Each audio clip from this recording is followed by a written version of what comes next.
E aí pessoal, beleza? Meu nome é Carlos Jonatas, estou um pouco nervoso, que é o primeiro vídeo que eu estou fazendo. Queria deixar uma ideia aí para você refletir. Dizem que uma das formas de você captar a atenção das pessoas e fazer elas refletir sobre alguma coisa é usando da ironia. Talvez isso seja verdade. Confesso que eu sou uma pessoa um pouco irônica às vezes quando as pessoas não captam o que eu estou querendo dizer.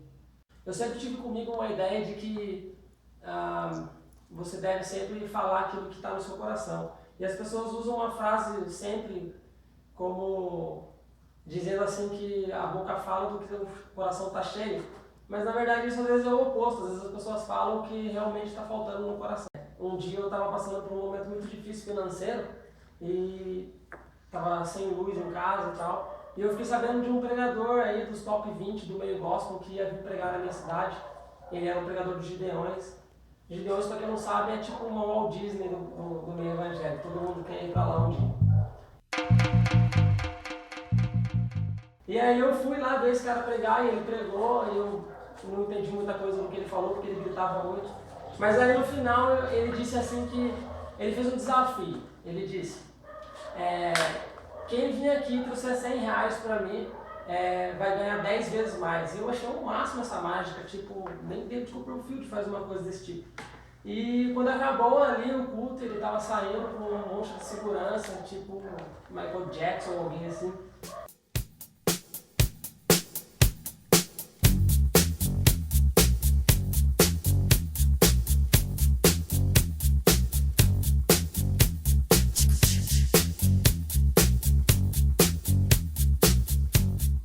Eu passei mais ou menos perto dele e gritei para chamar a atenção dele, todo mundo olhou para mim na hora e ele falou, pois não, jovem. E eu disse para ele, pastor, o senhor acredita no que o senhor pregou? E ele disse, com todo o meu coração, jovem. Eu falei assim, então faz o seguinte, eu estou sem luz, você poderia me dar 100 reais e Deus vai te dar 10 vezes mais? Ele deu um sorriso sem graça e continuou caminhando rumo à porta.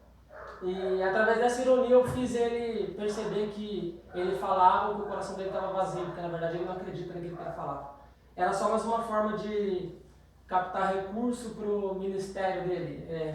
Então, realmente dá certo esse lance de você ser irônico para as pessoas realmente perceber que às vezes o que elas falam, o coração está vazio. Então reflete nessa ideia aí que é real.